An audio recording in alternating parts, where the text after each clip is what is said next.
नमस्कार दोस्तों, मेरे YouTube चैनल पे आपका स्वागत है। इस वीडियो लेक्चर में मैं आपके पास एक क्वेश्चन है और ये क्वेश्चन एक चैलेंजिंग क्वेश्चन है और उस क्वेश्चन को मैं पढ़ता हूँ, उसके बाद उसकी सॉल्यूशन करेंगे। A ball of mass m is thrown upward with a velocity v। देखिए एक बॉल है, ओके, और उस बॉल है, उसकी मास m है, ओके, उसके मास m है और उस बॉल को क्या किया जा रहा है, उस बॉल को स्पीड v के साथ, बॉल को स्पीड v के साथ अपवर्ड थ्रो किया जा रहा है। क्या कर रहा है? अपवर्ड थ्रो किया जा रहा है। If air exhaust an average resisting force, okay, अगर ये मूव करता है, जब वो मूव करेगा कुछ वेलोसिटी v के साथ मूव करेगा, तो उसके दौरान जो एवरेज फोर्स होगा, ओके, एवरेज फोर्स एयर की वजह से किसको गिरेगा? बॉल को। ऑब्वियसली एवरेज जो भी फोर्स होगा वो उस ऑब्जेक्ट का मोशन यानी वेलोसिटी के अपोजिट डायरेक्शन में होगा। ये तो कॉमन चीज है, ओके। ओके, क्योंकि वो एक रेजिस्टिंग फोर्स है, तो उसको वेलोसिटी की अपोजिट डायरेक्शन में उसको हम काउंट करेंगे। ठीक है, ठीक है। नेक्स्ट क्या है? The velocity with which the ball returns to the thrower is, the velocity with which the ball returns to the thrower. तो ये किस वेलोसिटी के साथ आपका बॉल थ्रोअर के पास रिटर्न करेगा? सपोज इस पॉइंट से हम कितना स्पीड दे रखे हैं? v। क्या दे रखे हैं? v। थ्रोअर इस पॉइंट में v स्पीड दिया है, ओके, और v स्पीड के साथ जब बॉल ऊपर मूव करेगा, तो क्या होगा? जब बॉल ऊपर मूव करेगा, ऑब्वियसली बॉल की मास है यानी कि उसकी ग्रेविटी तो रहेगी। तो मैं क्या करता हूं, इसमें मैं साइन असाइन करता हूं, ओके। तो मैं, ये मेरा एक्सिस होगा, ठीक है, मैं अपवर्ड डायरेक्शन को मेरा y एक्सिस मान लेता हूं, ओके। तो नीचे जो डायरेक्शन होगा वो -y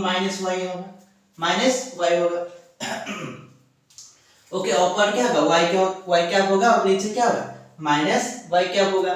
तो अभी मैं क्या करना चाहता हूं, मैं इसमें क्या करना चाहता हूं, तो मैं उसकी मोशन को ऑब्जर्व करूंगा जब वो अपवर्ड मूव करेगा, जब वो अपवर्ड मूव करेगा तो क्या होगा? ओके, तो उसकी जो एक्सेलरेशन होगी, ओके, क्योंकि हमको वेलोसिटी चाहिए, the velocity with which the ball returns to the thrower. तो इसमें कंसेप्ट क्या है ना, जब बॉल ऊपर को मूव करेगा, देखिए ऊपर को मूव कर रहा है, तो एक ही पॉइंट आएगा, तो जिस पॉइंट में आपकी उसकी जो वेलोसिटी होगा वो क्या होगा? 0 हो जाएगा, ओके। तो दोबारा जो रिटर्न करेगा तो उस पोजीशन से रिटर्न करेगा, वन डायमेंशनल मोशन है। तो जब रिटर्न करेगा उस पाथ में, ओके, मैं इस यहां पर बना लेता हूं, जब रिटर्न करेगा स्पीड 0 से रिटर्न करेगा, इसमें स्पीड क्या होगा? 0। तो 0 से जब रिटर्न करेगा तो थ्रोअर के, ये आपका थ्रोअर है, ओके, तो आपकी जो थ्रोअर होगा तो उसके पास आके गिरेगा, ओके। उसके पूछा तो है रिटर्न टू द थ्रोअर, तो किस वेलोसिटी के साथ आपका बॉल थ्रोअर के पास रिटर्न करेगा? इसका मतलब जिस पॉइंट से गया था उस पॉइंट में आएगा, यानी इस पोजीशन से इस पोजीशन की जो डिस्टेंस होगा, ऑब्वियसली उस पोजीशन से इस पोजीशन का डिस्टेंस उतना ही होगा। तो इसलिए मैं क्या करूंगा तो इस पॉइंट में वेलोसिटी पूछा है, ओके, इस पॉइंट में वेलोसिटी पूछा है, तो ये रिटर्न करेगा और ये जब उस पॉइंट में O तक जाएगा तो क्या करेंगे हम? इसमें बहुत सिंपल है, तो इसके मोशन को ऑब्जर्व करेंगे, तो उसमें जो फोर्सेस होगी, वो जब ऊपर जाएगा तो क्या फोर्सेस होगी? जब ऊपर जाएगा तो फोर्सेस होगी, तो नीचे की तरफ ग्रेविटी होगा, तो -mg y कैप, ओके, नीचे की तरफ ग्रेविटी होगा।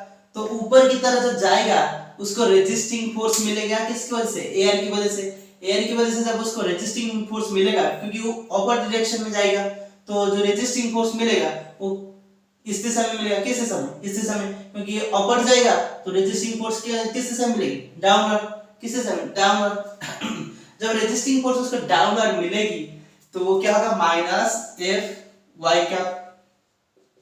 तो ये किसके साथ बराबर होगा? उस बॉल की external force, total external force. तो न्यूटन्स के सेकेंड रूल के यानी कि लॉज के हिसाब से वो क्वांटिटी क्या हो जाएगा? उस बॉल की मास इनटू उसके एक्सेलरेशन dv/dt। तो ये वन डायमेंशनल मोशन है, ओके। तो जो वेलोसिटी होगा तो मैं इसको क्या लिखूंगा? vx कैप, ठीक है। जो वेलोसिटी को मैं क्या लिखूंगा? इसको u सिंबल दे देता हूं, ओके, u दे देता हूं, तो u x कैप, ये होता है वेलोसिटी। अगर ये अपर डायरेक्शन में है इसका मतलब u आपका पॉजिटिव होगा साइन में, अगर ये u आपका नेगेटिव है नीचे की तरफ है आपका u की परिमाण क्या होगा नेगेटिव होगा। तो अभी क्या होगा देखिए इस इक्वेशन को सॉरी ये y क्या ओके ये y क्या है ये क्या है y क्या। तो अभी क्या होगा तो मैं y क्या कैंसिल कर लेता हूँ सिर्फ उसके जो स्केलर फॉर्म में लिख लेता हूँ और स्केलर फॉर्म में जब लिखूंगा तो मैं उसको dy sorry du by dt equal to minus g by m minus f by m, क्योंकि यहाँ पर m होगा तो कट जाएगा तो माइनस f by m तो ये हो जाएगी इक्वेशन। तो देखिए मुझे तो टाइम को एलिमिनेट करना है क्योंकि मुझे d q और उसकी जो पोजीशन कोऑर्डिनेट में चाहिए। ओके तो ये आपका जो y जो एक्सिस होगा इस लाइन जो होगा तो वो क्या है इसको मैं y इक्वल टू 0 लेता हूँ, उसकी कोऑर्डिनेट क्या होगा y इक्वल टू 0, यानी कि जिस पॉइंट से आपका ऑब्जेक्ट को आपके बॉल को थ्रो किया गया था उस लाइन को मैंने क्या लूंगा y इक्वल टू 0। तो तभी क्या होगी तो ये मेरा इक्वेशन होगा और मैं उस t को एलिमिनेट करना चाहता हूं तो किसको रखूंगा उसके जगह y को रखूंगा, किसको रखूंगा y। तो t और y के बीच में रिलेशन क्या है जो u होता है तो वो क्या होता है dy by dt ये होता है। ओके तो ये जो क्वांटिटी हो जाएगा आपका u तो क्या हो जाएगा dy by dt हो जाएगा। तो अगर मैं t को एलिमिनेट करना चाहता हूं ओके तो t मेरा क्या हो जाएगा dt मेरा क्या होगा जो d यानी जो dy होगा वो क्या होगा u dt क्या हो जाएगा u dt। तो अगर dy आपका u dt होता है तो अगर जो dt होगा वो क्या होगा dy by u। ओके तो डिफरेंशियल फॉर्म में आपका जो d by dt होगा d by dt तो क्या होगा आपका u d by dy ये होगा। ओके तो अभी मैं क्या करूंगा इसकी जगह इसको लिखूंगा तो ये इक्वेशन मेरा क्या बन जाएगा ये इक्वेशन क्या बन जाएगा u du by dy equal to g plus f by m negative sign. Okay तो ये इक्वेशन मेरा ये बन जाएगा, यानी कि जो du by dt था वो क्या हो गया u into du by dy ये हो जाएगा। तो अभी मैं क्या करता हूँ ये तो अपर डायरेक्शन में है ओके तो नीचे की डायरेक्शन में जब आएगा तो उसकी इक्वेशन भी लिख देता हूँ। तो इसके लिए मैं पहले इसको इरेज करूंगा। तो ये जो इक्वेशन था ये क्या जब वो अपर मूव करेगा तो मैं लिख देता हूँ जब वो अपर मूव करेगा तो ये होता है उसकी रिलेशन। तो क्या होता है minus g plus f by m तो ये होता है रिलेशन जब वो अपर यानी कि ऊपर की दिशा को जाएगा। तो अभी क्या होगा जब वो नीचे आएगा तो पहले मैं इक्वेशन लिखता हूँ उसके बाद उसको सॉल्व करेंगे कोई प्रॉब्लम नहीं। जब वो नीचे आएगा तो उसका ग्रेविटी तो नीचे की तरफ रहेगी परंतु जो रेजिस्टिंग फोर्स होगा क्योंकि उसकी जो वेलोसिटी होगा नीचे आएगा तो इस दिशा में हो जाएगा। तो अगर इस दिशा में वेलोसिटी है तो रेजिस्टिंग फोर्स क्या होगा अपर डायरेक्शन में होगा ये होगा रेजिस्टिंग फोर्स। तो इक्वेशन क्या हो जाएगी उसका जो फोर्स होगा वो क्या होगा u du by dy क्योंकि ये जो टर्म है वो आपका m ये आपका क्या है du by dt है। ओके तो इसमें m रहेगा और उसके बाद ये क्या हो जाएगा आपका जो फोर्स तो फोर्स क्या है नीचे ग्रेविटी रहेगा माइनस mg ओके और ऊपर रहेगा फोर्स f ठीक है ये होगा फोर्स। तो अभी अगर मैं m को हटा लूं तो मुझे क्या मिलता है du by dy equal to क्या मिलता है minus g plus f by m minus g plus f by m ये कब डाउनवर्ड ओके जब वो नीचे की तरफ आएगा तो ये क्या है अपवर्ड जब वो अपवर्ड डायरेक्शन में मूव करेगा। जब अपवर्ड डायरेक्शन में मूव करेगा तो ये होगा इक्वेशन और जब डाउनवर्ड डायरेक्शन में मूव करेगा तो ये होगा उसकी इक्वेशन। ओके तो मैं उसकी सॉल्यूशन करूंगा तो ऑटोमेटिकली मेरा आंसर आ जाएगा। तो सॉल्यूशन कैसे उसकी पहले करते हैं अपवर्ड। तो देखिए जब अपवर्ड को जाएगा तो y उसका क्या है 0 है तो ये जो इक्वेशन होगा u du ओके उसको बस मुझे सॉल्व करना है तो ये हो जाएगा इनिशियली इसका वेलोसिटी क्या था v था तो फाइनली क्या हो जाएगा 0 हो जाएगा जब वो डिस्टेंस मैक्सिमम डिस्टेंस ट्रैवल करेगा।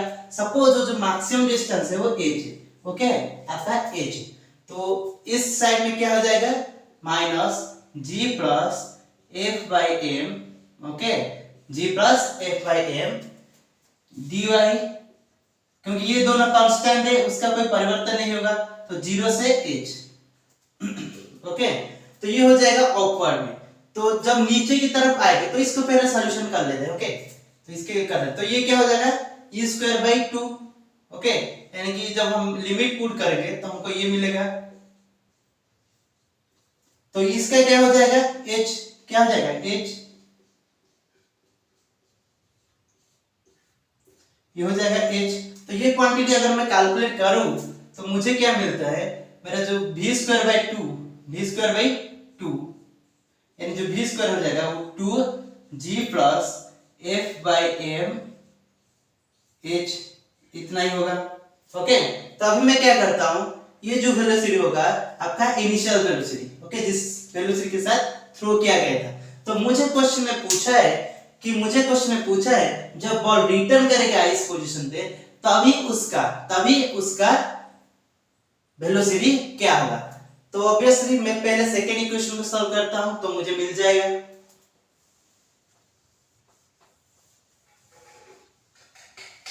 अगर मैं सेकेंड इक्वेशन को सॉल्व करूंगा तो मुझे क्या मिलेगा, देखिए। तो अगर इसको इंटीग्रेशन करूं, जब वो नीचे की तरफ आएगा तो उसकी जो इनिशियल स्पीड होगा वो 0 होगा। फाइनल स्पीड हमको पूछा है, मैं vf से डिनोट करता हूं, तो ये क्या हो जाएगा आपका u dy, ओके। तो ये क्या हो जाएगा minus g plus f by m. तो उसके बाद क्या हो जाएगा, ये जो dy होगा तो आपका क्या हो जाएगा dy। तो इनिशियली जब ऊपर होगा तो हाइट h पर रहेगा, ओके। फाइनली पूछा है जब उस थ्रोअर के पास आ जाएगा, यानी कि y कोऑर्डिनेट उसकी 0 हो जाएगी। तो ये क्वांटिटी आपका क्या हो जाएगा u स्क्वायर बाई 2, यानी कि vf स्क्वायर बाई 2 आपका क्या हो जाएगा 0 minus h, 0 minus h, 0 minus y हो जाएगा, ओके। और y आपका क्या होगा 0 माइनस h, ओके। तो मुझे क्या चाहिए, मुझे चाहिए vf स्क्वायर। तो मैं इसको थोड़ा सा लिख देता हूं ठीक से, ओके। तो ये क्या हो जाएगा, इतना हो जाएगा, ओके, ये आपका इतना हो जाएगा, ठीक है। तो मुझे vf स्क्वायर चाहिए, तो vf स्क्वायर के लिए मुझे क्या करना चाहिए, h की वैल्यू पुट करूंगा किसमें, इसमें, बस मुझे h की वैल्यू इस जगह पे पुट करना है। तो h की वैल्यू अगर मैं पुट करूंगा तो मुझे क्या मिलेगी, h क्या हो जाएगा v square by 2g plus f by m, ये हो जाएगा आपका h की वैल्यूज, ओके। ये आपका क्या हो जाएगा h की वैल्यूज, ये आपका h की वैल्यूज हो जाएगा। तो अभी मैं अगर इसमें पुट करूंगा तो मुझे क्या मिलता है, h की value v square by 2g plus f by m, g plus f by m, ये हो जाएगा, ओके। तो ये 2 कैंसिल हो जाएगा, तो मेरा जो आंसर आएगा, ओके, वो क्या हो जाएगा g minus f by m by g plus f by m, ये हो जाएगा। और ये जो vf होगा वो क्या हो जाएगा v हो जाएगा, ओके। और ये क्या हो जाएगा स्क्वायर रूट, क्या हो जाएगा स्क्वायर। तो जो कितना वेलोसिटी के साथ, यानी कि जो फाइनल वेलोसिटी होगा, ओके, जब यानी कि जिस वेलोसिटी के साथ वो बॉल रिटर्न करके थ्रोअर के पास आ जाएगा तो उसकी जो वेलोसिटी होगा वो इतना ही होगा। तो ये था इस क्वेश्चन का solution, okay. Thank you for watching this video.